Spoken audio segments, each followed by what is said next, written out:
मन माया तो एक है, माया मन ही समाए। तीनों लोक संशय पड़ा, काहीं कहूँ समझाए। बेड़ा दिनों खेत को, बेड़ा खेतिया खाए। तीनों लोक संशय पड़ा, काहीं कहूँ समझाए। माया कोई ब्रह्म के साथ जुड़ा हुआ दार्शनिक सिद्धांत नहीं है, वरन प्रत्येक मनुष्य के मन के साथ जुड़ी प्रक्रिया है। माया कोई ऑन्टोलॉजिकल, कोई सत्तात्मक बात नहीं है, साइकोलॉजिकल, मनोवैज्ञानिक बात है। इसीलिए जो माया के सिद्धांत के संबंध में शास्त्रों की खोज करते रहेंगे, सिद्धांत को जमाते रहेंगे, तर्क और विचार करते रहेंगे, वे माया को जानने से चूक जाएंगे। और जो माया को ही न जान पाया, वह ब्रह्म को कैसे जान पाएगा।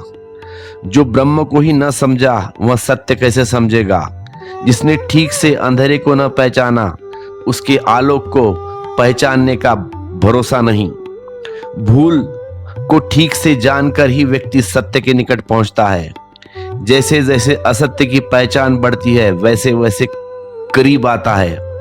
और रास्ता नहीं है, असत्य को भली भांति पहचान लेने की असत्य है, और सत्य के द्वार खुल जाते हैं। तो सबसे पहली बात पहचानने की है, भूल क्या है, संशय कहाँ है, भ्रांति कहाँ हुई है, भटके कहाँ है। मंजिल की फिक्र छोड़ो, भटकन को ठीक से समझ लो। पहले तुम्हारे मंजिल सामने आ जाती है। मत चिंता करो कि सत्य क्या है, तुम जान भी नहीं सकोगे सत्य। अभी कोई उपाय भी नहीं है सत्य को जानने का, जब तक असत्य के साथ तुम जुड़े हो। जब तक तुम असत्य हो, सत्य को कैसे जान पाओगे। और स्वयं के भीतर सत्य को पाने की क्या विधि है। असत्य को पहचानना पड़ेगा पहले। तुम जाते हो एक चिकित्सक के पास, वह इसकी फिक्र करता है कि स्वास्थ्य क्या है, वह इसकी चिंता करनी है कि बीमारी क्या है। वह इस बात की फिक्र करता है कि बीमारी कहाँ है, वह बीमारी का निदान करता है। स्वास्थ्य की चिंता करनी व्यर्थ है। बीमार का ठीक निदान हो जाए, बीमारी पकड़ में आ जाए, तो बीमारी को नष्ट किया जा सकता है। और जब बीमारी नहीं रह जाती, जो शेष बचता है वह स्वास्थ्य। तो स्वास्थ्य को सीधा पकड़ने का कोई भी उपाय नहीं है। इसलिए तुम सारे शास्त्र देख डालो दुनिया में, चिकित्सक के स्वास्थ्य की कोई परिभाषा ना पाओगे। स्वास्थ्य की कोई परिभाषा हो ही नहीं सकती। शब्दों में बंधने से उसे कोई उपाय भी नहीं है।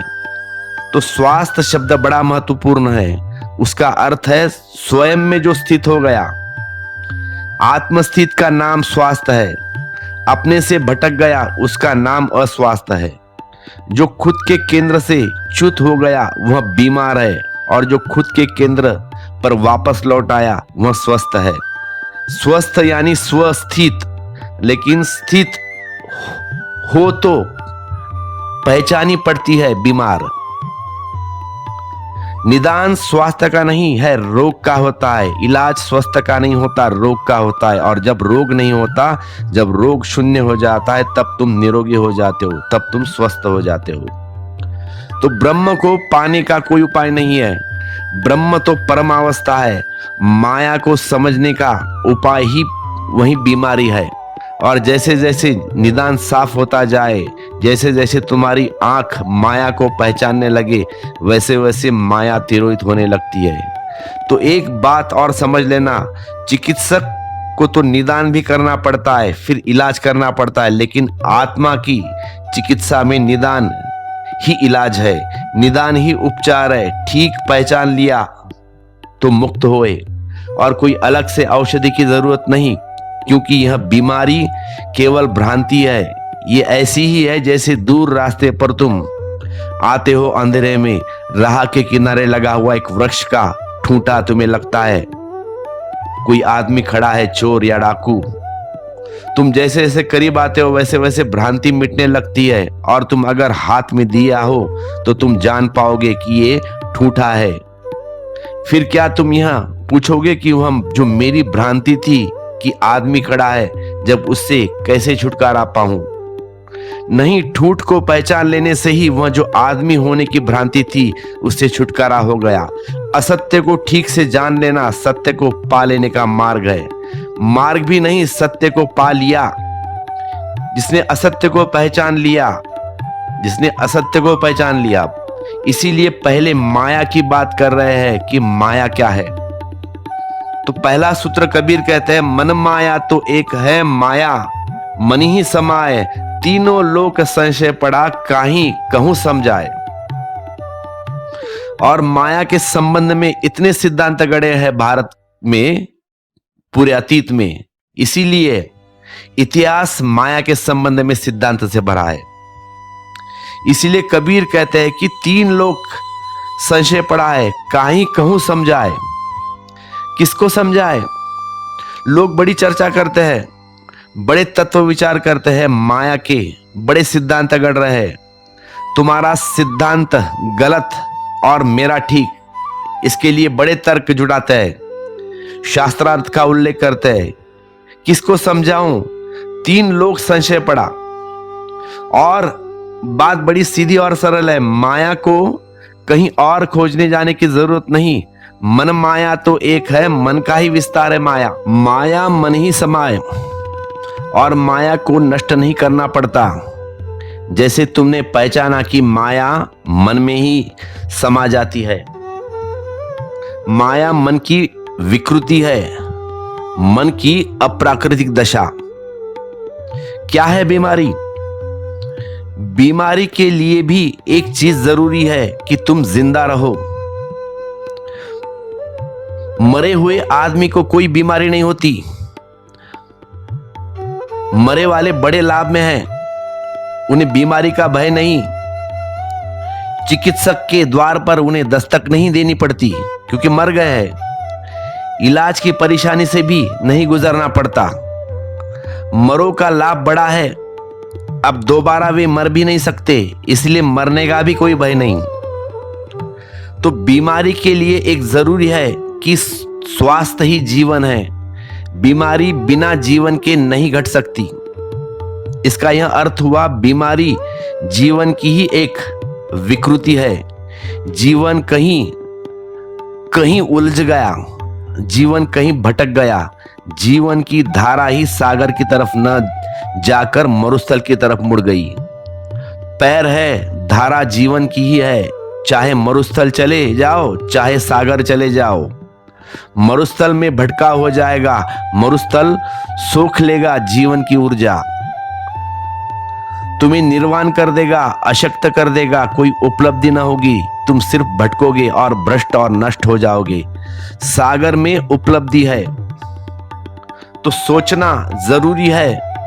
मरुस्थल में भी नहीं खो जाती, सागर नहीं मिलता, सागर में भी नदी खोती है, लेकिन सागर को पा लेती है।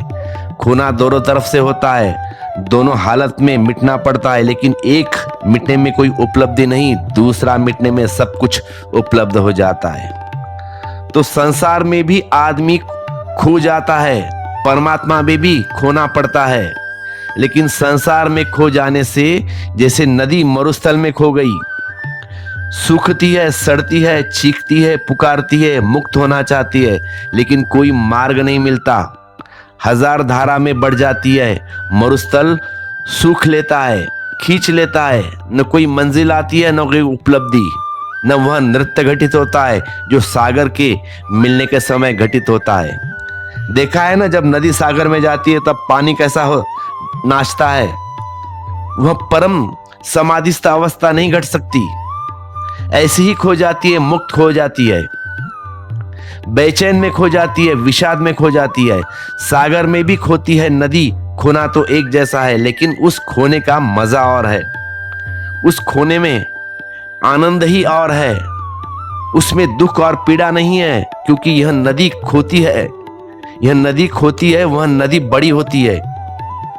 वस्तुतः खोना नहीं है, वह पाना है, क्योंकि नदी में मिट जाएगी नदी तो की तरह, तो एक क्षुद्र संकीर्ण धारा की तरह किनारे खो जाएगी, पुराण रूप नाम खो जाएगी, विराट हो जाएगी, लेकिन उसकी जगह नदी सागर हो जाएगी। तब तक क्षुद्र थी, अब विराट हो जाएगी। तब तक बंदी थी, अब अनबंदी हो जाएगी, तब तक सीमा में थी, अब असीम हो जाएगी।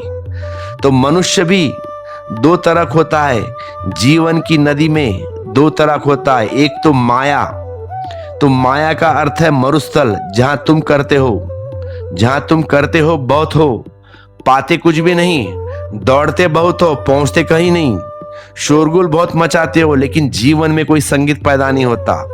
संघर्ष तुम बहुत करते हो, विजय हाथ आती नहीं, हार हाथी बस।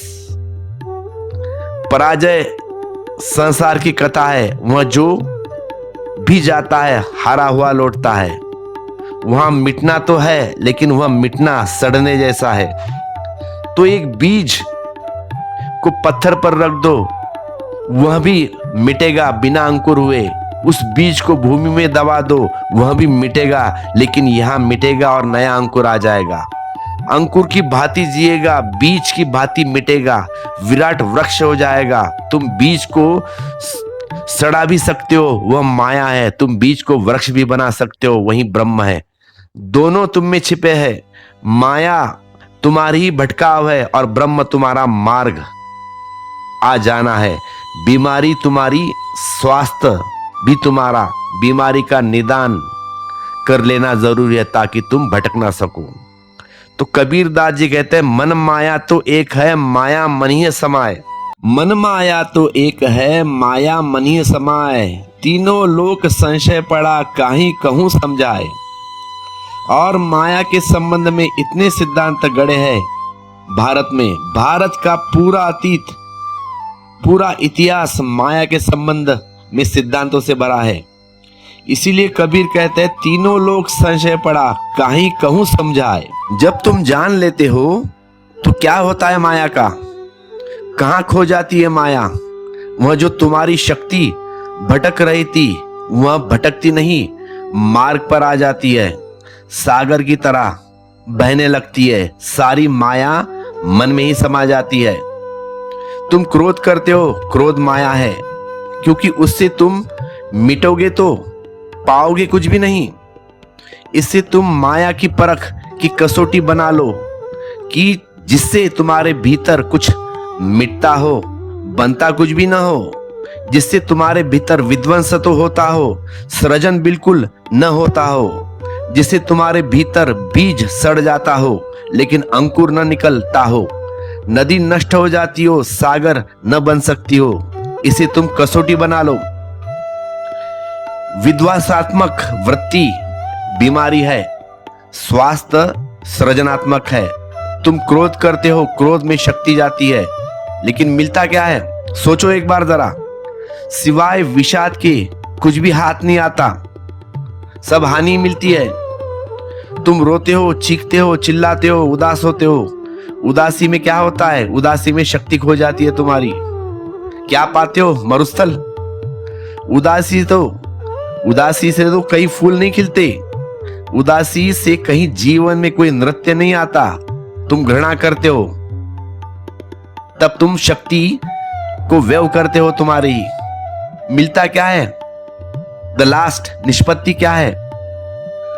हमेशा इसे कसौटी की तरह जांचो कि जो मैं कर रहा हूं, जो मैं करने जा रहा हूं, वह मरुस्थल में जाएगा या सागर में जाएगा।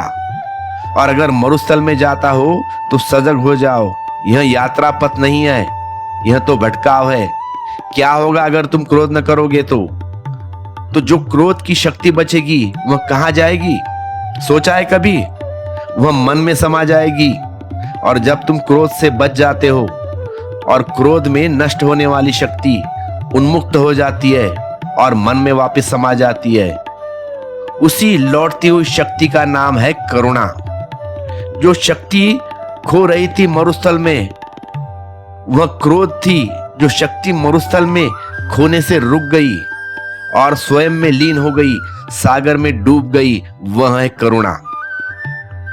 और क्रोध और करुणा एक ही शक्ति के दो नाम हैं।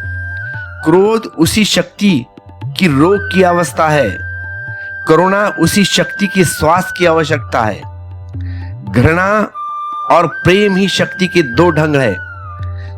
जब घृणा की शक्ति वापस तुम में प्रत्येक कृत्य में लीन हो जाती है तो अपार प्रेम का उदय होता है।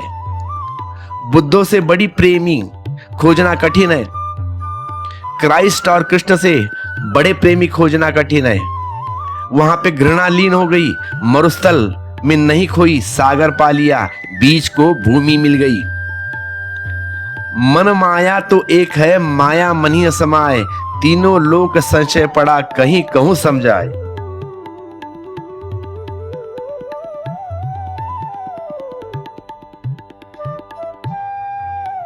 मन माया तो एक है, माया मनी समाए, तीनों लोक संशय पड़ा, कहीं कहूं समझाए। कबीरदास जी कहते हैं कि लोग बड़े विवाद कर रहे हैं और लोग बड़े शास्त्रार्थ में लगे हैं और लोग यहां सिद्ध करते हैं और वहीं असिद्ध करते हैं। और मन माया तो एक है और वे देखते ही नहीं कि यह तुम्हारा ही होने का ढंग है। निश्चित ही गलत ढंग है, पर तुम्हारा ही होने का ढंग है। माया तुम्हारे गलत होने का ढंग है, ब्रह्म तुम्हारे ठीक होने का ढंग है। और ध्यान रहे, ब्रह्म होने की चेष्टा मत करो, क्योंकि उसे सीधा खोजने का कोई उपाय नहीं। तुम सिर्फ माया से बच जाओ और ब्रह्म मिल जाएगा। इसीलिए समस्त साधना निषेध है, माया का, रोग का, विकृति का। जब विकृति नहीं होती तो शक्ति अपने आप सुकृति हो जाती है, अपने आप। बेढ़ा दिनों खेत को, बेड़ा खेती ये खाए, तीनों लोक संशय पड़ा, काहे कहूं समझाए। खेत के चारों तरफ बेड़ा लगाते हैं, खेत की रक्षा के लिए लगाते हो ना, तार का कुंपन। तुम भी तो वैसा मन भी बड़ा है तुम्हारे रक्षा के लिए, लेकिन तुम्हें ऐसी बाढ़ भी लगा सकते हो कि वह पूरे खेत को खा जाए। तुम ऐसी बाढ़ भी लगा सकते हो कि वह पूरे खेत पर छा जाए। तो बचाए तो नहीं, उल्टा नष्ट कर देगी। बाढ़ थी खेत को बचाने को, लेकिन तुम ऐसी बाढ़ भी लगा सकते हो कि बाढ़ का जंगल हो जाए, खेत में जगह न बचे कुछ और फसल बोने को। मन बड़ा है, उपयोगी, बाढ़ की तरह, लेकिन अगर तुम्हें खा जाए, अगर तुम मन में हो जाओ तो बाढ़ का क्या प्रयोजन, खेती न बचे तो।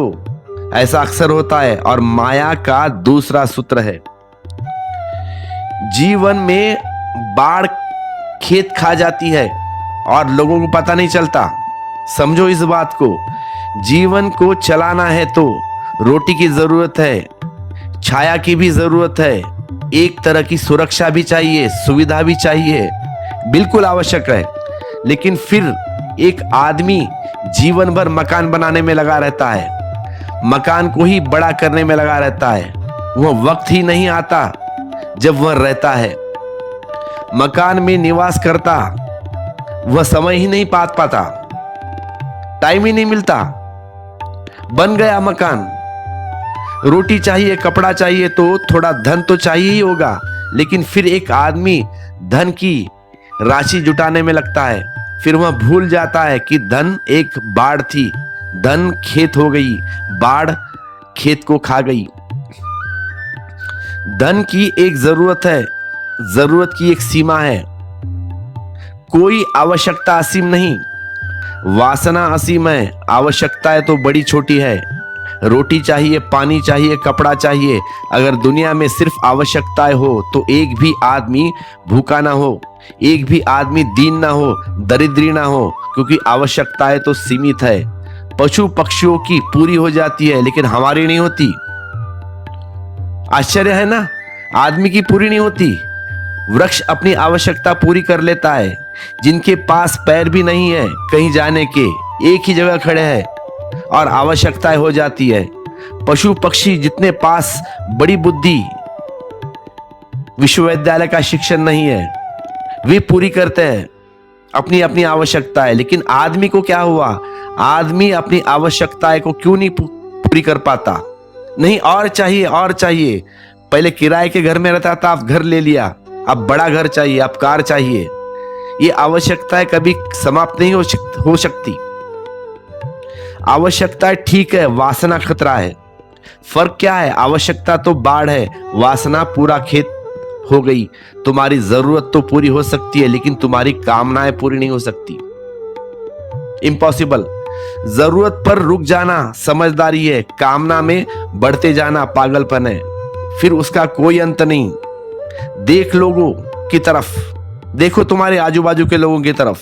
बेड़ा दिनों खेत का, बेड़ा खेती खाए, तीनों लोक संशय पड़ा, काहीं कहूं समझाए। अगर समझो ना, मन बड़ा उपयोगी है हमारा मन एक रडार यंत्र है। अब रडार यंत्र के बारे में मुझे कुछ बताने की जरूरत नहीं। तो हमारा मन भी एक रडार यंत्र है, जिससे तुमको सब तरफ की झलकें मिलती है। बड़ा उपयोगी है, लेकिन समझदार के हाथ में है तो ठीक, लेकिन नासमझ के हाथ में है तो बड़ा खतरा है। नासमझ मन का उपयोग ही नहीं कर पाता, मन ही उसका उपयोग करता है। गुलाम मालिक हो जाता है और मालिक गुलाम हो जाता है। यही तुम्हारी दशा है। गृहस्थ की यही परिभाषा मेरे हिसाब से है। जिसकी बाढ़ खेत को खा गई, और सन्यासी की मेरी यह परिभाषा है, खेत खेत है, बाढ़ बाढ़ है। न तो खेत बाढ़ को खाएगा, न बाढ़ खेत को खाएगी, क्योंकि दोनों जरूरत है। बाढ़ चाहिए, सुरक्षा चाहिए खेत को। तो बाढ़ की तरफ मन बड़ा उपयोगी है, उसकी जीवन में बड़ी जरूरत है, लेकिन रुक जाने की समझ हो जानी चाहिए। कहां रुके? धन आवश्यक है, लेकिन धन को ही इकट्ठा करते रहेंगे तो एक पागलपन है। मकान भी जरूरी है, ओके, लेकिन जीवन भर मकान बनाते रहेंगे और मकान में रहने की सुविधा ना हो, मिल पाए समय पर, और जीवन गंवा दे तो क्या है? पागलपन। कपड़े भी चाहिए, ठीक है, ले लो कपड़े, लेकिन 500 1000 पहन सकते हो उतने। एक बार पहन लिया फेंक दिया, वो भी पागलपन है। अगर ठीक ठीक आदमी विवेकपूर्ण ढंग से जिए तो मन से ज्यादा कुशल कोई यंत्र नहीं है। अभी तक कोई यंत्र वैज्ञानिक नहीं बना पाए जो मन के मुकाबले हो। दूर देख सकता है, पास देख सकता है, परिस्थिति की गणित को पूरा समझ सकता है, सुरक्षा के उपाय खोज सकता है, जीवन को बचाने की 1000 विधियां बना सकता है। सब आवश्यक है, लेकिन यह जीवन नहीं है। द्वार पर आप एक द्वारपाल को खड़ा कर देते हैं, जरूरी है, लेकिन आप खुद ही द्वारपाल की तरह खड़े रहे हैं, तो यह पागलपन है। फिर किसकी रक्षा कर रहे हो? लोग अक्सर जीवन की व्यवस्था जुटाने में ही जीवन को गवा देते हैं। जीने का तो मौका नहीं आ पाता। तुम रोज टालते चले जाते हो कि कल कल कल के लिए इंतजाम। वह इंतजाम कभी पूरा होता नहीं। जियोगे कैसे मेरे भाई? ध्यान रहे, जिसे जीना है उसे अधूरे इंतजाम में जीने की कला खोजनी पड़ेगी। इंतजाम तो कभी पूरा होगा ही नहीं, क्योंकि मन बताया जाएगा यह त्रुटि है, यह त्रुटि है, यह गलत है, ऐसा करो वैसा करो। मन सूचनाएं दिए चला जाता है कि अभी रहते वक्त सब करो, नहीं तो बाद में क्या करोगे। अगर मन की मानते चले तो तुम्हारे जीवन जीने का अवसर न मिलेगा। तो जीवन छोटा है मेरे भाई, मन की कामनाओं का कोई अंत नहीं, आवश्यकताएं सीमित है, वे सब पूरी हो सकती है, ये तुम्हारे ऊपर है। अब यह बड़ी मजेदार घटना घटती है। या तो आदमी आवश्यकताओं को वासना बना लेता है, तब उनका कोई अंत नहीं है, और जब इससे परेशान हो जाता है तो आवश्यकताओं को भी काटने में लग जाता है, और उसका भी कोई अंत नहीं है। तो 2 तरह के लोग हैं दुनिया में, 2 तरह के पागलों से बनी है ये दुनिया। एक पागल है जिन्होंने आवश्यकताओं में ही सब कुछ गंवा दिया। फिर जब ये पागल थोड़े से परेशान हो जाते हैं अपनी इस दौड़ से, तो दूसरा पागलपन पैदा करते हैं। वह इन्हीं का शीर्षासन करते हुए रूप है। आवश्यकताओं को काटने में लग जाते हैं। फिर वापस वह बराबर भोजन न करेंगे, उपवास करेंगे। या तो तुम भोजन ही भोजन करोगे या तो तुम उपवास ही उपवास करोगे? क्या बीच में तुम्हारे रुकने का कोई भी उपाय नहीं है? क्या संतुलन असंभव है? पागल के भी अपने तर्क होते हैं, पागल भी बड़ा संगत होते हैं अपने तर्कों में। और एक बार तुमने मन के तर्क को मानना शुरू कर दिया तो पागलपन बदलेगा, एक पागलपन से दूसरे पागलपन, लेकिन तर्क वही रहेगा। क्या है तर्क मन का? मन का तर्क यह है कि जब एक बार भोजन करने से ऐसा मजा आता है तो 20 बार करने से 20 गुना आएगा ना। गणित सीधा साफ है। लेकिन जिंदगी अगर गणित होती तो सब ठीक होता। जिंदगी गणित नहीं है। एक बार भोजन करने से फायदा होता है, लेकिन 20 बार भोजन करने से 20 गुना फायदा नहीं होता, नुकसान ही होता है। फिर अगर तुमने 20 गुना भोजन किया तो तुम आज नहीं कल परेशान हो जाओगे, बीमार हो जाओगे, रुग्ण हो जाओगे, सारा शरीर इनकार करेगा, भोजन फेंकना चाहोगे। फिर तुम जब तुम उब जाओगे तब तुम कहोगे कि भोजन से इतनी दिक्कत होती है तो उपवास ठीक है, तो भोजन बंद कर दो। अब गणित सीधा साफ है। जब भोजन से इतना नुकसान होता हो और परेशानी होती हो तो भोजन ही मूल जड़ है दुख की। इसलिए सारी दुनिया में उपवास के पंथ है। बंद कर दो भोजन, उपवास कर लो। अब तुम दूसरी अति पर जा रहे हो, फिर वहां भी दुख पाओगे। मध्य में रुक जाना मन से मुक्त होने की प्रक्रिया है। मन जीता है अतियों में, एक्सट्रीम में, घड़ी के पेंडुलम की भांति, एक कोने से दूसरे कोने पर। बीच में रुकता नहीं। बीच में रुका तो घड़ी रुकी। जिस दिन तुम बीच में रुकोगे उस दिन मन की घड़ी भी रुक जाएगी।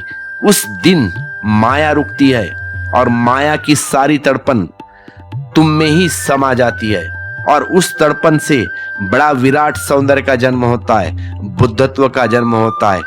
उससे कबीर पैदा होता है, उससे कृष्ण पैदा होता है, उससे क्राइस्ट पैदा होता है। तो बेड़ा दिनों खेत को, बेड़ा खेतिए खाए, तीनों लोग संशय पड़ा कहूं समझाए। बेड़ा दिनों खेत का, बेड़ा खेतिए खाए, तीनों लोग संशय पड़ा कहीं समझाए। मन बड़ा उपयोगी है, उसका उपयोग करो। मालिक बना लोगे तो बड़ा खतरा है। मन की मत सुनो, मन की सलाह को मान के मत चलो। सुनो जरूर, लेकिन गुनो खुद। सुनो उसका, लेकिन काम करो अपना। मन को कहो सुनो, लेकिन गुनो खुद का। सुनो लेकिन गुनो खुद। और अगर तुम निर्णय की क्षमता जमा लो भीतर तो मन तुम्हें नुकसान न पहुंचा पाएगा। तब तुम न तो अति भोजन करोगे न तो अति उपवास करोगे। तुम सम्यक भोजन पर ठहर जाओगे, तुम सम्यक हो जाओगे। और जो सम्यक भोजन बड़ी ही अनूठी बात है। न शरीर भूखा है न ज्यादा भरा है। और तब जीवन मग सब तरफ सम्यक का उदय होता है। और एक बात मैं कह दूं आपसे यहां पे, अगर मैं ज्यादा भोजन करता हूं तो मैं बात कर नहीं सकता, नींद आ जाती है। चलो कल करेंगे, फिर कल रिकॉर्डिंग करेंगे, परसों करेंगे। पेट में ज्यादा भोजन है तो, और ज्यादा भूख भी लगी है तब भी बात नहीं हो पाती। जब ज्यादा भूख भी नहीं है तब, जब सम्यक है तब मैं ठीक से बात कर पाता हूं। ये मेरा एक्सपीरियंस, अनुभव कह रहा हूं आपसे। तो जहां जहां समता आएगी, जहां जहां तुम सम्यक होगे, बीच में रुकोगे, वहीं वहीं सम्यकत्व का उदय होता है, सम्यकृत्व का उदय होता है। या तो तुम दिन रात बोलते रहो या फिर कहते हो हम मौन में रहेंगे, क्या सम्यक होना असंभव है? या तो तुम संसार में रहोगे या हिमालय जाओगे। क्या संसार में ऐसा नहीं रहा जा सकता कि जैसा संसार के बाहर हो और भीतर न हो? तब सम्यक उदय होता है। गुजरना पड़ेगा संसार से, लेकिन ऐसे गुजरो कि संसार की एक रेखा भी न पड़े। तो कबीर ने कहा है, बहुत जतन करके मैंने चदरिया ओढ़ी संसार की, खूब जतन से ओढ़ी है चदरिया, चदरिया जो की त्यो धीनी धीनी, चदरिया धीनी ने धीनी, जैसे पाई थी वैसे वापस लौटा दी, न इधर गया न उधर गया, न गंदगी न सफाई, जो की जो धीनी चदरिया खूब जतन कर ओढ़ी। जतन की तरह सारी बात है। जतन का मतलब होता है होश, समझ, सम्यत्व बोध। कहते हैं कबीर, किसको समझाओ, कोई सुनने को नहीं है। मेरे भी ऐसे प्रतीत है। अगर आपको अति को बात कही जाए तो आप समझने को तैयार है, समझने की तैयारी है। अगर मैं कहूं तुमसे उपवास करो तो तुम्हारी समझ में आता है। तुमसे मैं कहता हूं सम्यक भोजन करो, तुम्हारी समझ में नहीं आएगा। तुमसे अगर मैं कहूं छोड़ दो घर, यह संसार दुख है, समझ में आता है, क्योंकि इससे पहले तुम एक गति का पालन कर रहे हो कि भोग संसार है, यही आनंद है। अब वह अति चूक गई। अब तुमने काफी दुख उस अति से पा लिया है। अब तुम करीब करीब तैयार हो। कोई तुम्हें कह दे बस छोड़ दो सब, भागो, यहां तो व्यर्थ है, आसार है, तो तुम भागने को चल पड़ जाओगे। इसीलिए तो दुनिया में भगोड़े की इतनी जमात है। वे भगोड़े की जमात तुम्हारे कारण है। गति जब थक जाती है तो तुम दूसरे अति पर जाना चाहते हो, इसीलिए भगोड़े की जमात है। तुम्हारे तथाकथित साधु सन्यासी सिर्फ पलायनवादी है। वे तुम्हारे रूप है। तुम घड़ी में बाएं पेंडुलम की तरफ, तथाकथित साधु सन्यासी सिर्फ पलायनवादी। वे तुम्हारे रूप है। तुम घड़ी के बाएं पेंडुलम पे हो तो वे दाएं, बस उतना ही फर्क है। तुम स्त्री के पीछे भाग रहे हो, वे स्त्री से भाग रहे हैं। तुम धन इकट्ठा कर रहे हो, वे धन छोड़ने से डरते हैं, छूने से डरते हैं, सॉरी। न तो धन प्रेम के योग्य है और न भय के योग्य। न तो धन को इकट्ठा करने में कोई समझ है और न धन से भयभीत हो जाने में कोई समझ है। धन का उपयोग करने की बात है और धन का सम्यक उपयोग जो करना चाहता है वह न तो धन इकट्ठा करेगा और न धन छोड़कर भागेगा, क्योंकि धन तो साधन है, साधक का सम्यक उपयोग हो सकता है। मेरा भी एक्सपीरियंस वही है, क्योंकि मेरी सारी चेष्टा है कि तुम बीच में रुक जाओ, तो तुम मेरी बात समझ में नहीं आती। तुम्हें अति चाहिए हमेशा। तुम भोग चुके एक अति, अब दूसरे अति पर जाना चाहते हो, और मैं कहता हूं अब रुक जाओ, बस कर दो। दौड़ने की आवश्यकता नहीं, दौड़ो मत, रुक जाओ, बैठ जाओ। इसलिए कबीर कहते हैं कि तीनों लोक संशय पड़ा, कहीं कहूं समझाए, किसको मैं समझाऊं। कबीर एकदम मध्य मार्गी है। कबीर सम्यक्ति है, उनका सम्यकत्व समझने जैसा है। कबीर रोज बाजार जाते हैं, रोज कपड़ा बुनते हैं और बाजार जाके बेच आते हैं, लेकिन सांझ जो भी बचता है उसे बांट देते हैं। कबीर ने संसार नहीं छोड़ा, लेकिन फिर भी संसार को पकड़ के नहीं बैठे हैं। यही कला है। संसार छोड़ा नहीं, क्योंकि कपड़ा बुनते हैं, दुकान पर जाते हैं, बेचते हैं, धन कमाते हैं, धन लाते हैं, घर की जरूरत पूरी करते हैं और बांट भी देते हैं, और रात सन्यासी है और दिन गृहस्थ। तुम्हारी सन्यासी दिन में सन्यासी है, रात गृहस्थ। देखना तुम्हारे बाबा तथाकथित दिन में सन्यासी भगवापन के बैठेंगे और रात में गृहस्थ। ऊपरा ऊपरी सन्यासी, भीतर भीतर गृहस्थ। कबीर ऊपरा ऊपरी गृहस्थ है और भीतर भीतर सन्यासी, और जिंदगी हर चीज में अति है, और मन गति का बड़ा लोलुप है। सम्यकत्व मन की मृत्यु है, संतुलन है। मन जानो सब बात, जानती ही अवगुण करे, काहे की कुशलात, कर दीपक कुंभे पैड़। यह वचन बड़ा बहुमूल्य है, इसे कंठस्थ ही नहीं हृदयस्थ कर लेना। मन जाने सब बात, जानती और आगुन करे। कबीर कहते हैं, मन जाने सब बात, जानती है अवगुण करे। काहे की कुशलात कर दीपक कुंभे पड़े। मन सागर मनसी लहरी, बुढ़े बहुत अचेतन।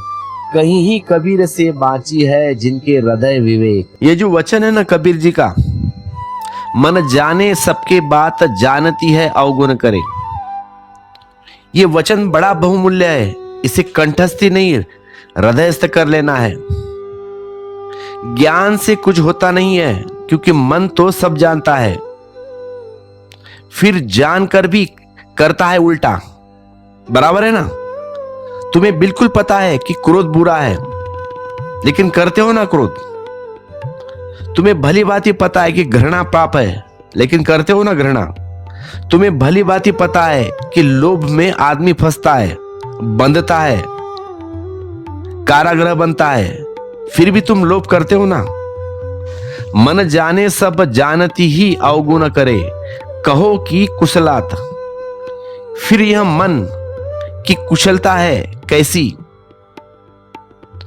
कर दीपक कुंभे पड़े, हाथ में दिया था और कुएं में पड़ गए। दिया झूठा हो गया, दिया झूठ हो गया, कुआं असली है, झूठे दिए काम न पड़ेंगे। इसलिए कबीर कहते काहे की कुशलता। पंडित को देखो, जीवन तो उनका वैसा ही है जैसे अज्ञानियों का, रत्ती भर भी तो भी भेद नहीं है। इतना शायद भेद हो कि अज्ञानी छिपाने की में इतने कुशल नहीं जितने पंडित छिपाने में कुशल है। पर जीवन में भेद नहीं है, वही क्रोध, वही माया, वही मोह, वही लोभ, कोई अंतर नहीं। यह ज्ञान बासा और उदार है, अन्यथा ज्ञान अग्नि की भांति है। जैसे सोने को डाल दो आग में, निखर कर निकलता है, शुद्ध हो जाता है, ऐसा ही ज्ञान की अग्नि है। जो भी उसमें अपने मन को डाल देगा, मन शुद्ध हो जाएगा, निखर आएगा। लेकिन ज्ञान बासा भी हो सकता है, उधार भी हो सकता है, तब ज्ञान अग्नि नहीं है, तब ज्ञान राख है। अभी अग्नि वहां थी, अब सिर्फ राख है। अभी मैं तुमसे जो कह रहा हूं यह आग है, मेरे मरने के बाद यह राख होगी, और तभी तुम सुनोगे। नहीं, मरने के बाद बड़ा विचार करोगे, तब यह राख होगी। फिर तुम राख को लपेटकर अवधूत बनकर बैठ जाना, लेकिन इससे तुम्हारी जिंदगी न बदलेगी। राख को लपेटते साधु तुमने देखे होंगे, आग बदलती है, राख नहीं। राख तो उस जगत है जहां अभी आग थी, लेकिन अतीत से थोड़े ही क्रांतियां घटती है। क्रांतियां वर्तमान में घटित होती है। अब तुम महावीर की राख में कितने ही लपेटो अपने को, तुम्हारा मन जलेगा नहीं। अब तुम बुद्ध की राख कितने ही ढोलो, अस्थि कलश प्यारे हैं, लेकिन उनसे कोई क्रांतियां नहीं होती। जीवन गुरु खोजना जरूरी है, जीवित गुरु खोजना जरूरी है, तो ही जीवन अग्नि है। तो अग्नि के भीतर हो तो ज्ञान के विपरीत जाना असंभव है। तब तुम जानते हो वही तुम्हारा जीवन है, तब ज्ञान ही आचरण है। अगर तुम्हें पता चल गया कि क्रोध व्यर्थ है, तुम कैसे क्रोध कर सकोगे? लेकिन यह तुम्हें पता ही नहीं चला, यह दूसरे कहते हैं। बुद्ध, महावीर, कृष्ण ही क्रोध को बुरा है कहते कि क्रोध बुरा है। यह तुमने सुना, पढ़ा, तुम्हारी आंख अनुभव नहीं है, यह तुम्हारे कान का संग्रह है। और ज्ञान में इतना ही अंतर है। एक ज्ञान है जो कान से आता है, श्रवण से आता है, और एक ज्ञान है जो दर्शन से आता है, मतलब आंख से।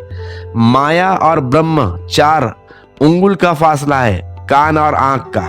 कान से जो जाए वह थोता, अपने अनुभव से जो आए वह वास्तविक। जानते तो तुम सब हो। तो कबीर कहते हैं मन जाने सब बात, बताने को कुछ भी है नहीं मन कहता है सब मुझे पता है, आई एम ऑलवेज नो, मुझे सब पता है, क्या मुझे समझाओगे? और क्या समझने की जरूरत है, सब मैंने पढ़ा है।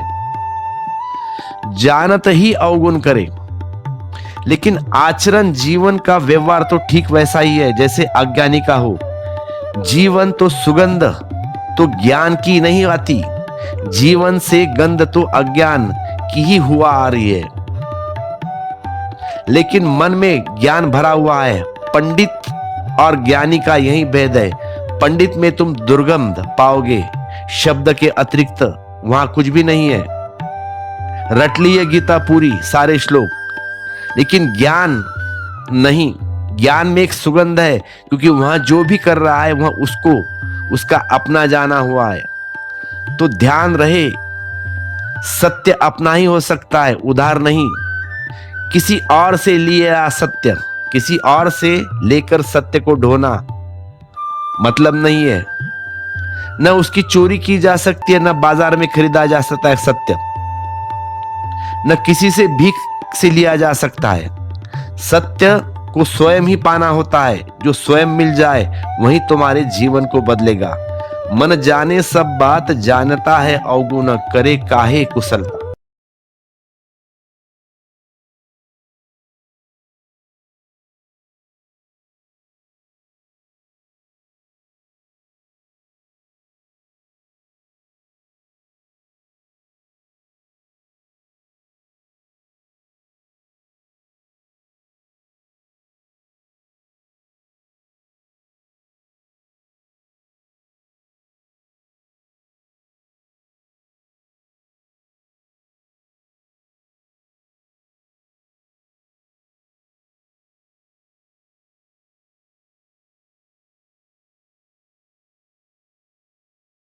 मन जाने सब बात, जानती अवगुण करे काहे की कुशलाता।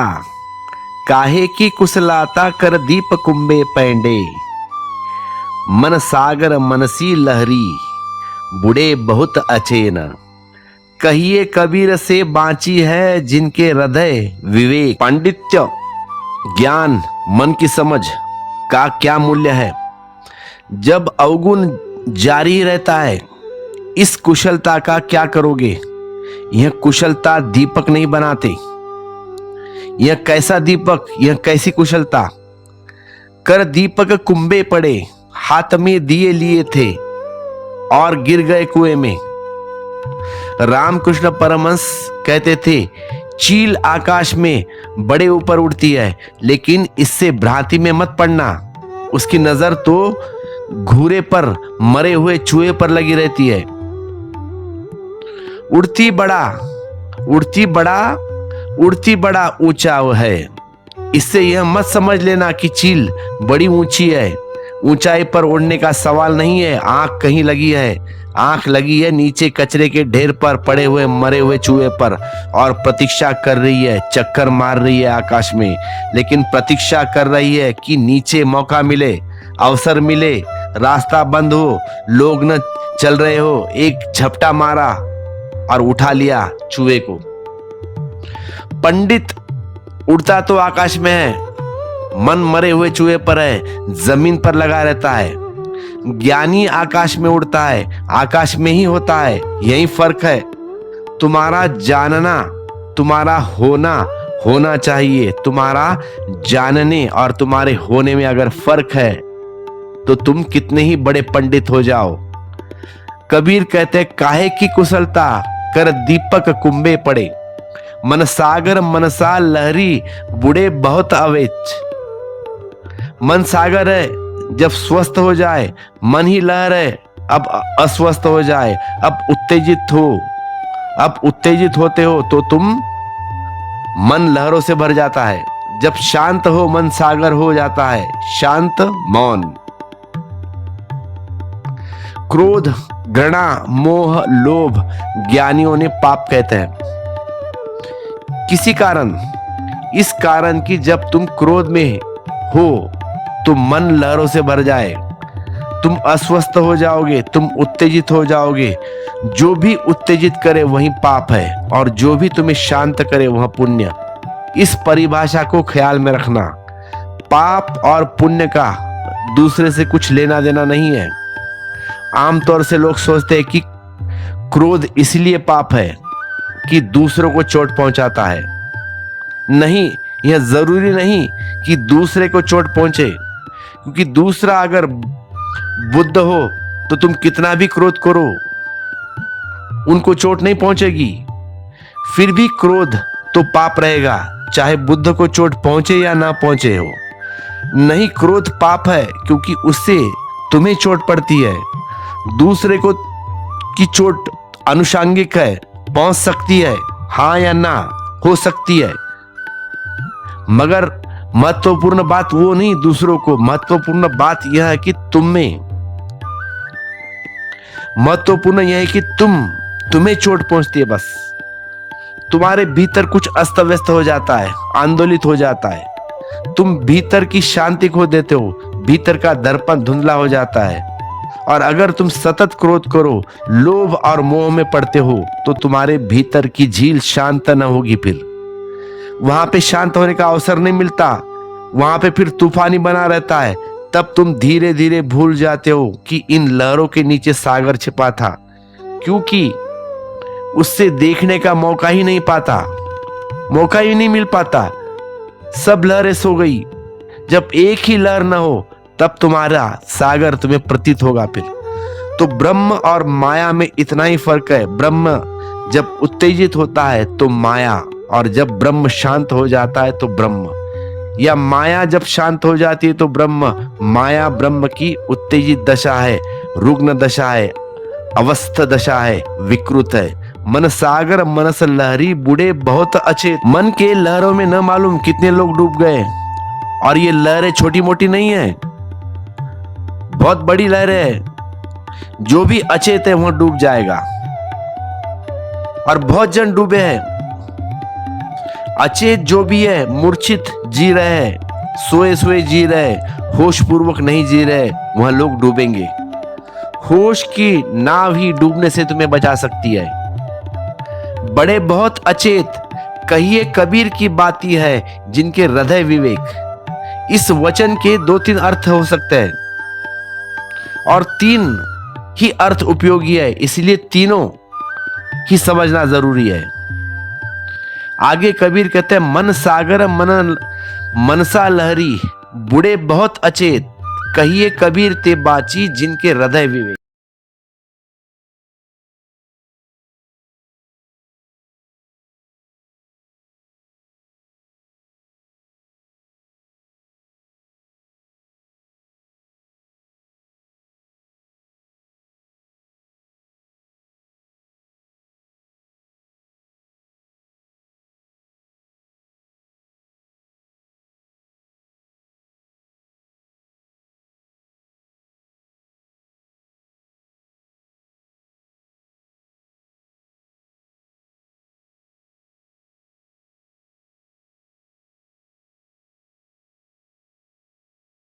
मन सागर मनसा लहरी बूढ़े बहुत अचेत, कहीं कबीर बांची है जिनके हृदय विवेक।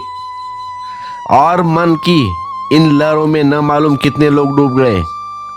ये लहरें छोटी मोटी नहीं है, और जो भी अचेत है वह डूब जाएगा। जो भी अचेत है वह डूब जाएगा। जो भी मूर्छित रहा, जो सोया रहा, वह डूब जाएगा। इन वचन की 2-3 अर्थ हो सकते हैं, और 3 ही अर्थ उपयोगी है, इसलिए तीनों ही समझ लेना जरूरी है। मन सागर मनसा लहरी बूढ़े बहुत अचेत, कहीं कबीर ते बांची है जिनके हृदय विवेक। इस बात को कबीर कहते हैं, वे ही समझ सकेंगे जिनके हृदय में विवेक है, अन्यथा न समझ सकेंगे। हृदय के विवेक, बुद्धि की कुशलता काम न आएगी। कितने ही तर्कनिष्ठ हो, कितने ही शास्त्र के जानकार हो, कितने ही सिद्धांतों को समझ हो, नहीं, वही काम न आएगी। जिनके हृदय में विवेक, वे ही केवल इस बात को समझ पाएंगे। हृदय में विवेक का क्या अर्थ होता है? आमतौर से हम समझते हैं कि विवेक होता है बुद्धि में और प्रेम होता है हृदय में। यह हमारी धारणा, और कवियों ने इस धारणा को काफी प्रचलित कर दिया है कि विवेक मस्तिष्क में है और प्रेम हृदय में। ये धारणा भ्रांति है। एक विवेक है जो हृदय में भी होता है, और जिसको तुम प्रेम कहते हो वह तुम्हारे अंधेपन का नाम है। और जब तक हृदय का विवेक न जग जाए, जब तक हृदय का विवेक न जग जाए, तब तक प्रेम जन्मेगा नहीं। तुम जो प्रेम करते हो ऊपरा ऊपरी है। तो हृदय में विवेक न जन्मे तब प्रेम नहीं जन्मेगा, जो कृष्ण और क्राइस्ट के जीवन में फलता है। कौन सा विवेक है जो हृदय का है और कैसे तुम उसे खोजोगे? तो ध्यान रहे, बुद्धि में कोई विवेक नहीं होता, विचार होता है। मन विचार कर सकता है, विवेक नहीं। मन सोच सकता है, यह ठीक है, यह गलत है, बस इतना ही। मन पक्ष और विपक्ष में तर्क इकट्ठे कर सकता है और तब देख सकता है कि जिस तरफ तर्क इकट्ठे हो वह ठीक है। यह विवेक नहीं, यह सिर्फ गणित है बस। तो जीवन में एक समस्या आती है, तुम सोचते हो कि क्या करें अब। बहुत बार तुम्हारे जीवन में समस्या आती होगी ना, तो सोचते हो, विचार करते हो कि क्या करना चाहिए। तो मन बहुत से विकल्प देता है। फिर मन हर विकल्प के ऊपर पक्ष और विपक्ष के तर्क देता है। फिर सारे तर्कों को देखते हो, तुम सोचते हो, फिर जो तर्क सबसे अच्छा, वजनी, बलशाली, लाभपूर्वक मालूम पड़े, उनका हम चयन करते हैं। यह विचार है, विवेक नहीं। तो विवेक क्या है? विवेक जागृत की ऐसी दशा है जहां तुम्हें सोचना ही नहीं पड़ता, जहां दिखाई पड़ता है, जहां तुम्हारी आंख खुलती हो और जहां तुम्हारे सामने विकल्प नहीं होता कि यह करूं या वह करूं। तुम्हारी आंख इतनी प्रगाढ़ रूप से खुली होती है कि ठीक है वही दिखाई पड़ता है, वहां पे सोचना नहीं पड़ता। जैसे एक अंधा आदमी यहां हो, उसे बाहर जाना है तो वह पूछेगा रास्ता कहाँ है, बाएं जाए कि दाएं, दरवाजा किधर है, इधर है या उधर। फिर टटोलेगा, फिर अपनी लकड़ी से चारों ओर घुमाएगा, फिर चलेगा। लेकिन जिसके पास आंख है वह पूछता नहीं दरवाजा किधर है, कैसे बाहर जाऊं, सीधा उठता निकल जाता है बाहर। दरवाजे का उसे ख्याल भी नहीं आता, क्योंकि आंख है तो दरवाजे को सोचने का सवाल नहीं। उठे और बाहर गए तुरंत। दरवाजा बीच में जैसे पड़ता ही नहीं। आंख नहीं है तो सोचना पड़ता है कि दरवाजा कहाँ है, बाएं है क्या दाएं, टटोलना पड़ता है जब निकलता है। तो विचार विवेक की कमी है, विचार विवेक का परिपूरक है। जैसे अंधे का पूछना, टटोलना आंख का परिपूर्वक है। जिसके पास विवेक है उसे दिखाई पड़ता है, सोचना नहीं पड़ता, और जो उसे दिखाई पड़ता है वह उसके अनुसार चल पड़ता है। वह सोचता नहीं कि जाऊं या ना जाऊं। विवेक में द्वंद्व नहीं, विवेक में द्वंद्व ही नहीं, बिल्कुल। विचार में अल्टरनेटिव है, विकल्प है, ये करूं या वो करूं। विवेक में कोई अल्टरनेटिव नहीं है। विवेक निर्विकल्प है, दिखता है और आदमी चलता है बस। इसीलिए बड़ी हैरानी की बात है कि समझ लेनी चाहिए कि तुम कुछ भी मानकर विचार में हमेशा पछताओगे। क्योंकि जब भी मन तुम्हें कुछ कहता है करने को, तब तुम विकल्प भी मौजूद कर देता है वहां। तो समझो कि 2 स्त्री से तुमने शादी करनी है, दोनों स्त्री से लगाव है, तुम तय नहीं कर पाते कि किससे शादी करूं। एक धनी है लेकिन सुंदर नहीं, धन में तुम्हारा रस है। एक गरीब है लेकिन सुंदर है, सौंदर्य में भी तुम्हारा रस है और धन में भी है। अब क्या करें?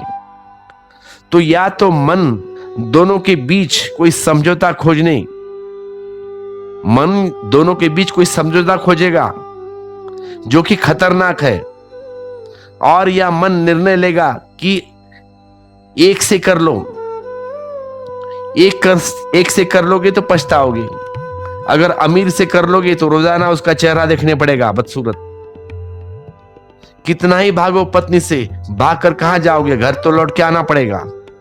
और जब चेहरा देखोगे तब मन पछतावा करेगा कि सुंदर स्त्री से शादी कर ली होती तो ठीक होता। लेकिन यह मत सोचना कि सुंदर स्त्री के साथ शादी करने से कुछ हल होने वाला है।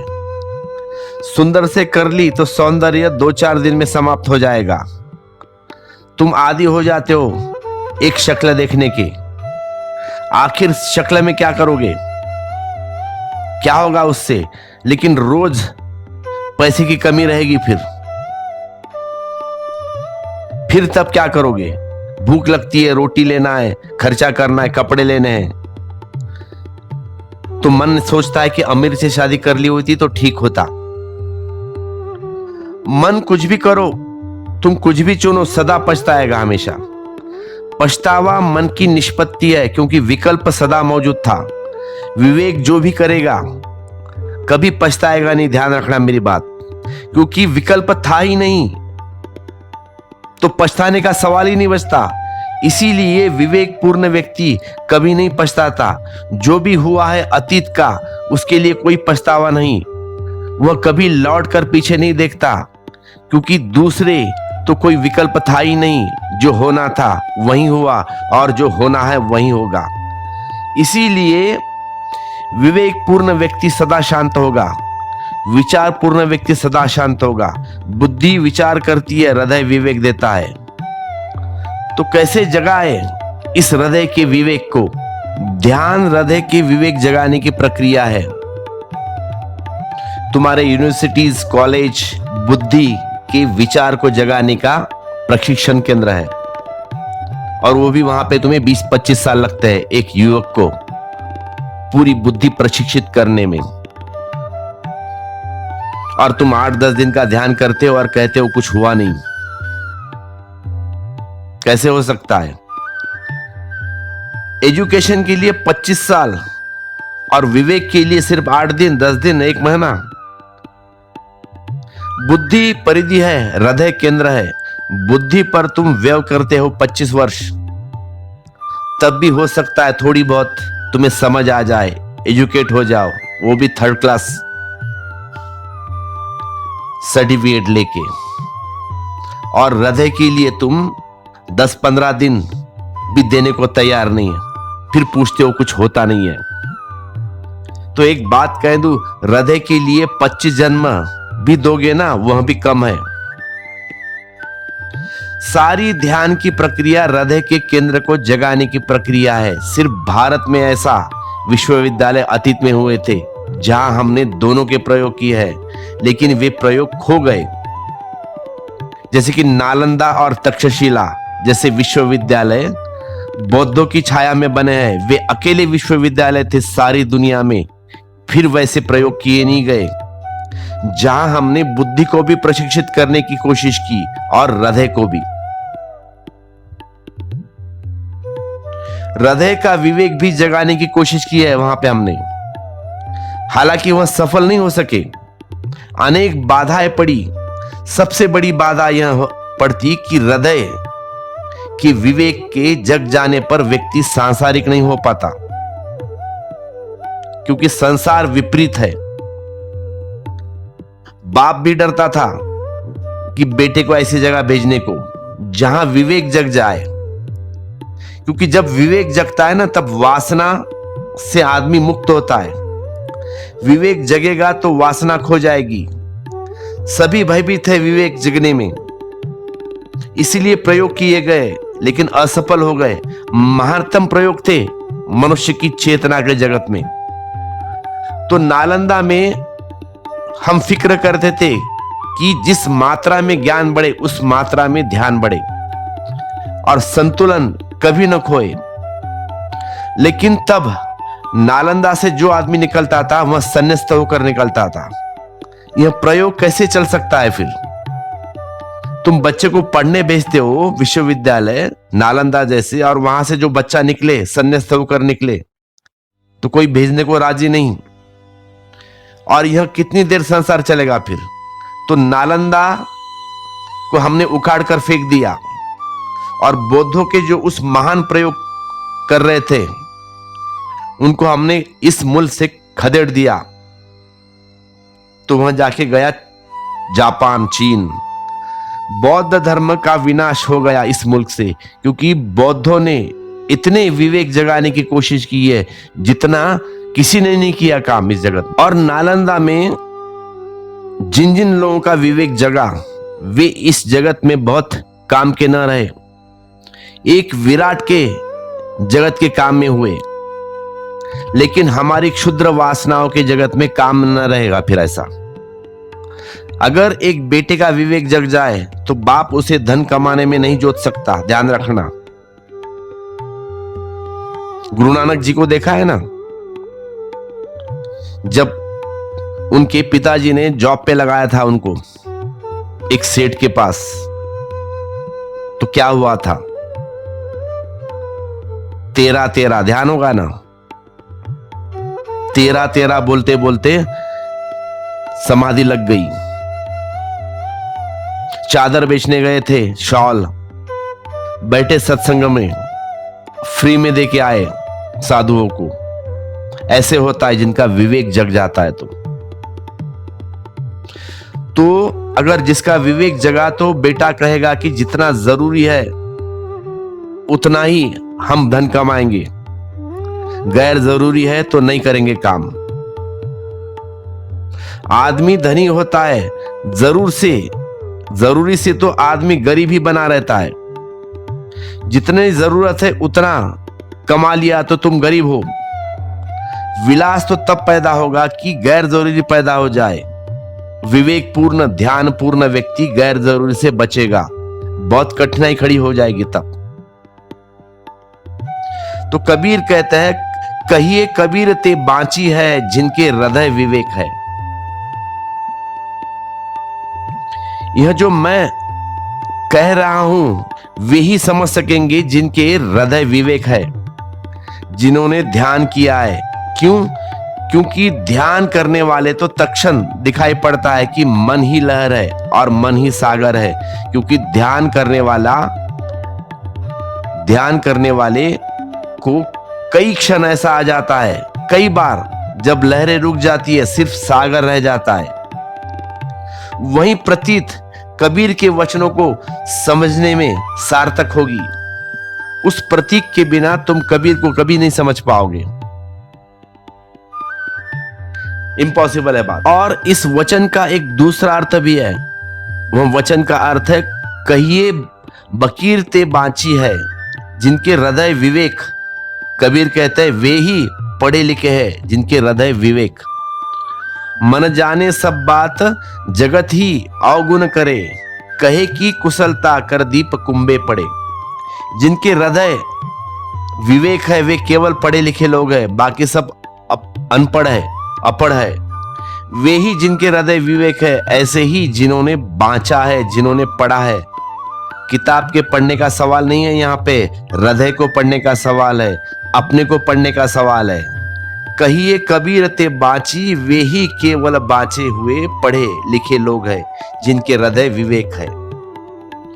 आगे कहते कबीर, मन दिया मन पाइए, मन बिना मन नहीं होई, मन उन्मन उस अंडजू अनल आकाशी जोई।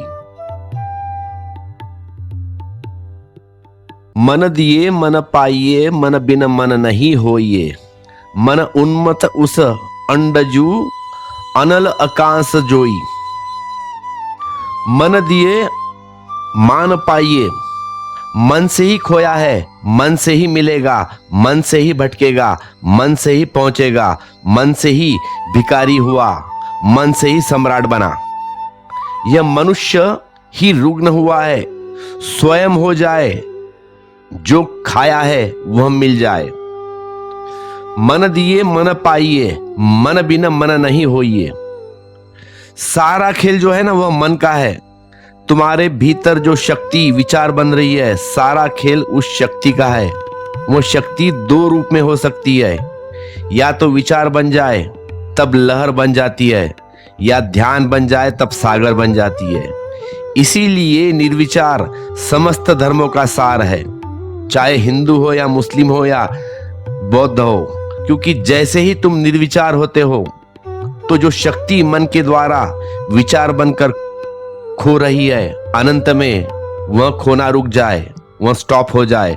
मरुस्थल में ही नदी खोएगी, तब सारी शक्ति वापिस तुम्ही में गिरने लगेगी। तब तुम कुछ भी नहीं खो रहे हो, तब तुम्हारा सारे छिद्र बंद हो गए, तुम्हारी मटकी के सारे छिद्र बंद हो गए। अभी तो तुम एक बाल्टी हो जिसमें 1000 छिद्र है। कुएं में डालते हो, शोरगुल तो बहुत होता है, लेकिन पानी तो भरता नहीं।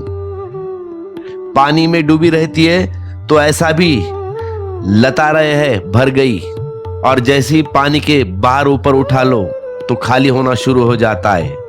खींचते खींचते थक जाते हो, और जब बाल्टी हाथ में आती है तो खाली के खाली। यही तो हजारों करोड़ों लोगों का अनुभव है।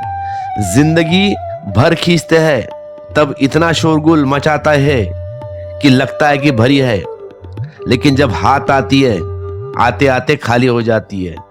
और मौत के वक्त खाली बाल्टी हाथ लगती है, इतने छिद्र है। तो हर विचार छेद है, उससे तुम्हारी ऊर्जा खो रही है। जैसे ही तुम निर्विचार हुए, ऊर्जा को खोने का मार्ग बंद हो गया, तब तुम्हारी ऊर्जा वापस तुम्हें गिर जाती है। मतलब तुम्हारे भीतर तुम सागर हो, तुम ब्रह्म हो, तुम परम हो।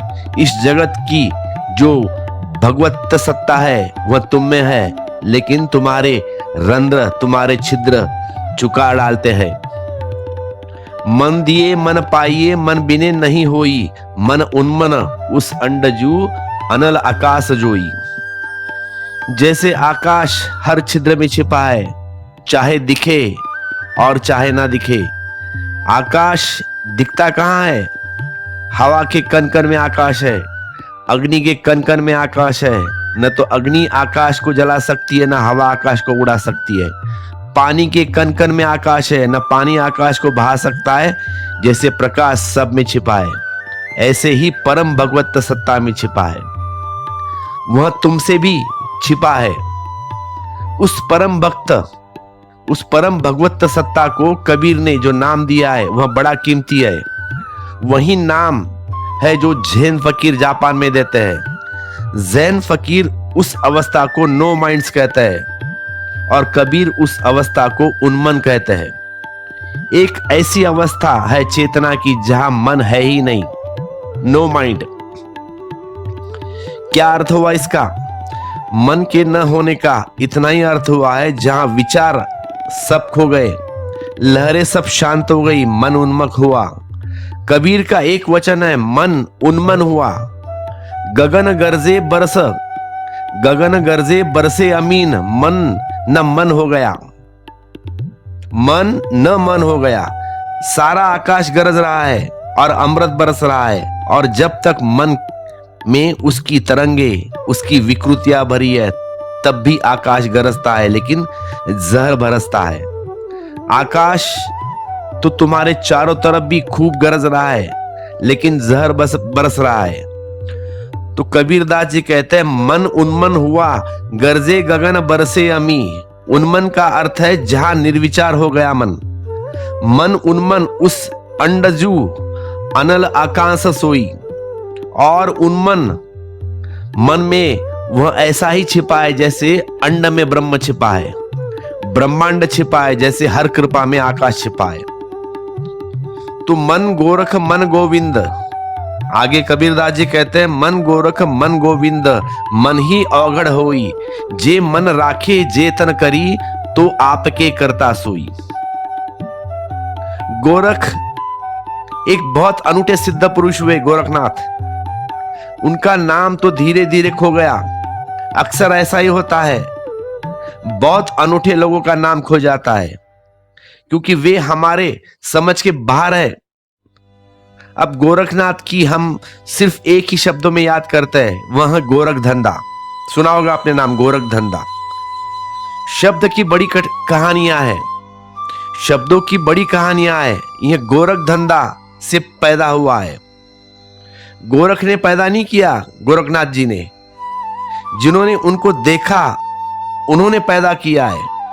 क्योंकि गोरखनाथ ने बड़ी महत्वपूर्ण विधियां खोजी है ध्यान की। गोरखनाथ जी ने ध्यान की बड़ी महत्वपूर्ण विधियां खोजी, लेकिन आम आदमी को विधिया ऐसी लगी कि ये सब उपद्रव है। तो गोरखनाथ जी ने इतनी विधिया खोजी कि उनके शिष्य न मालूम किन किन तरह अनूठी विधियों में लीन रहे।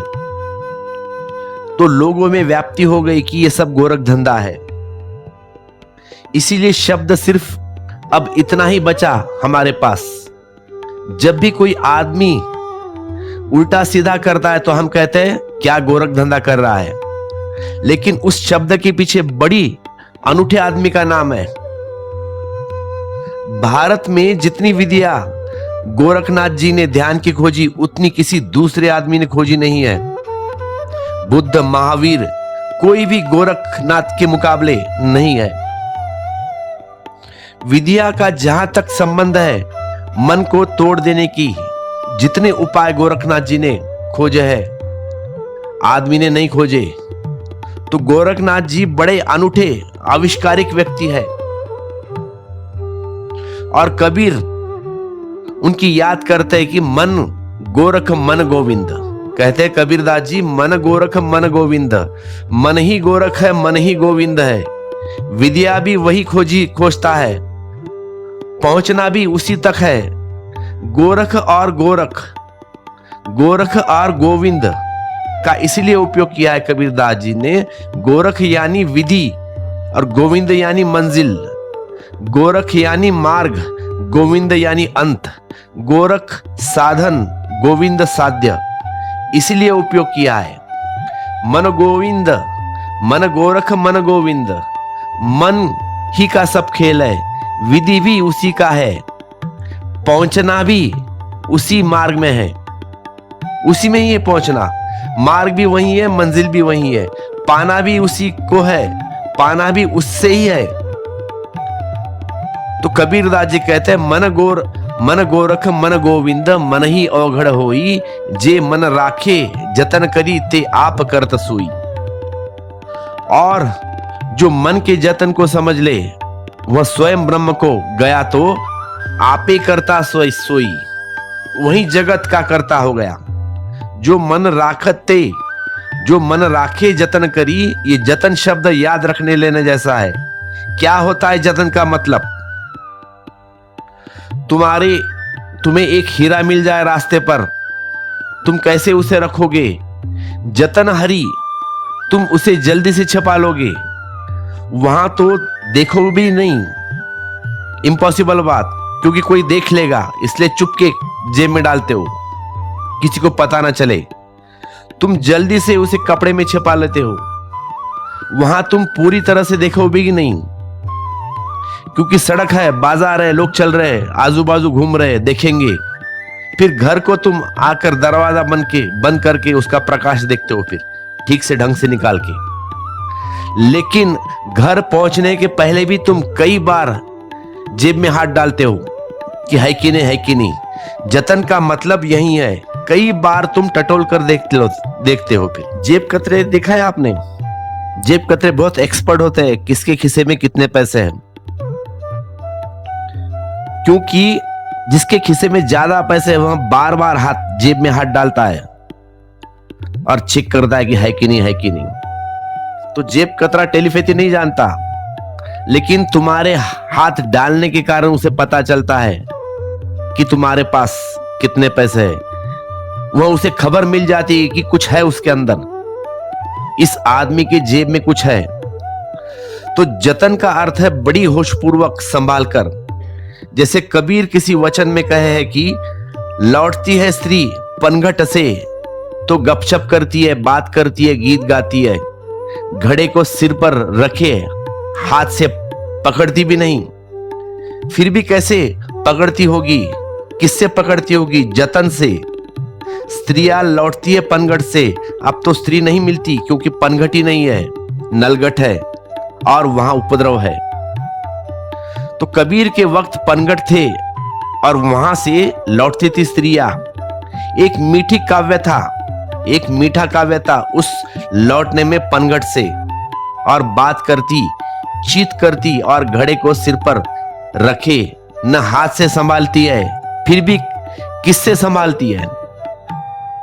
तो भीतर एक होशपूर्वक संभालना है, बारीक है जतन से गिरता नहीं घड़ा, टूटता नहीं, चर्चा चलती रहती है, जतन जारी है।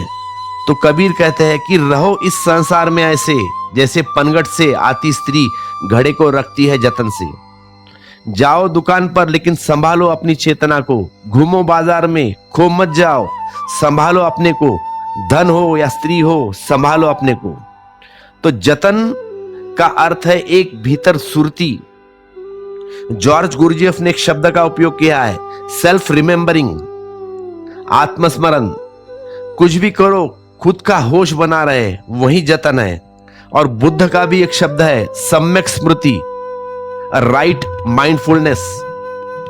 कुछ भी करो लेकिन स्मरण बना रहे कि मैं हूं। तो बुद्ध का शब्द स्मृति ही बिगड़ कर सुरति हो गया।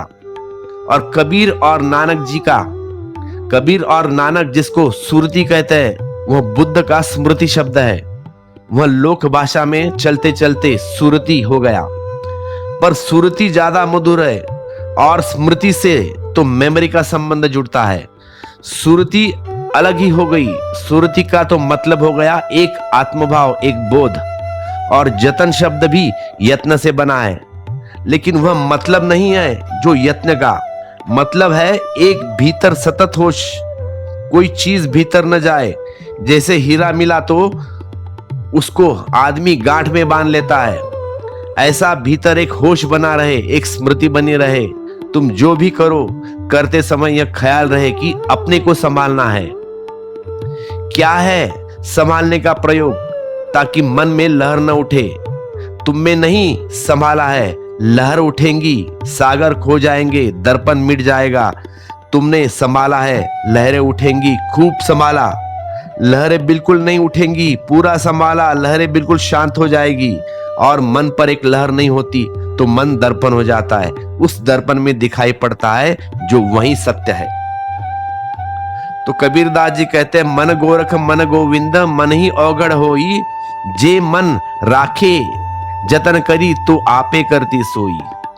तन को जोगी बच सब करे, मन को करे न कोई, सब विधि सहज पाए जो मन जोगी होई।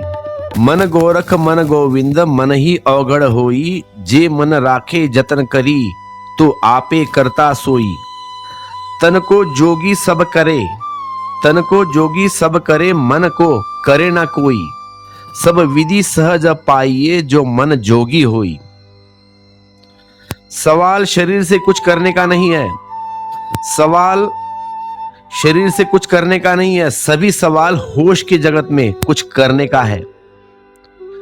तो कितना ही तुम बांधो शीर्षासन, सिद्धासन, सर्वांगासन करो, कितने ही बंद साधो, कितने ही शरीर को इर्चा तिरछा करो, वह बात बहुत महत्वपूर्ण नहीं है।